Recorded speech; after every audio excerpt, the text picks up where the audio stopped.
ផ្ទះវិឡាស្អាតតែបើតម្លៃប្រព័ន្ធ Smart Home ទៀតគឺកាន់តែទំនើបសម្រាប់ផ្ទះវិឡាដែលទំនើបការជ្រើសរើសប្រព័ន្ធ Smart Home មិនមែនគិតតែពីមុខងារប៉ុណ្ណោះទេប៉ុន្តែការរចនាក៏សំខាន់ដូចគ្នានៅ DG Smart Home គឺយើងផ្ដល់ជូនប្រព័ន្ធ Smart Home ដែលបញ្ចូលទាំងការ design និង technology ចាប់ពីប្រព័ន្ធកង់តាក់ឆ្លាតវៃទៅគឺវាមានការរចនាស្អាតនិងទាន់សម័យហើយចំពោះប្រព័ន្ធ Sound ទ្វារឆ្លាតវៃវិញគឺមានទាំងប្រព័ន្ធសុវត្ថិភាពនិងភាពប្រណិតរហូតដល់ប្រព័ន្ធ Panel ឆ្លាតវៃនិង Sensor ឆ្លាតវៃដែលធ្វើឲ្យផ្ទះទាំងមូលគឺដំណើរការដោយស្វ័យប្រវត្តិឧទាហរណ៍នៅពេលដែលអ្នកនរត្រឡប់មកដល់ផ្ទះនៅពេលដែលអ្នកនរដល់សល់ជាមួយប្រព័ន្ធ Sound ទ្វារឆ្លាតវៃដូច្នេះនៅក្នុងផ្ទះនឹងបើកភ្លើងដោយស្វ័យប្រវត្តិរីឯ Wenger នឹងចាប់ផ្ដើមបើកភ្លាម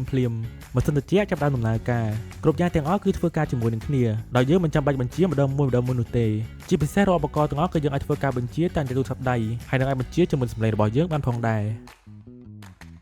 Alexa, turn off all lights. Okay.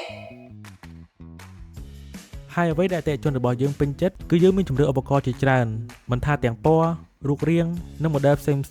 ដើម្បីស័ក្តិសមនឹង interior របស់ផ្ទះមិនថាជាប្រភេទ modern luxury ឬក៏ minimal style នោះទេហើយមុននឹងធ្វើការដំឡើងពួកយើងក៏មានជំនួយនឹងក្រុមការងារដើម្បីជួយពិភាក្សានិងការរៀបចំ layout ដើម្បីសមស្របទៅលើការប្រើប្រាស់របស់អ្នកទាំងអស់គ្នាដូច្នេះបើសិនជាអ្នកទាំងអស់គ្នាកំពុងតែសាងសង់ឬក៏កែលម្អផ្ទះវីឡាអ្នកទាំងអស់គ្នាអាចអញ្ជើញមកកាន់ showroom របស់ DG Smart Home ដើម្បីធ្វើការតេឧបករណ៍និងទទួលបានការពិភាក្សាពីក្រុមជំនាញមុនពេលដំឡើងប្រព័ន្ធ Smart Home ទៅកាន់ផ្ទះរបស់លោកអ្នក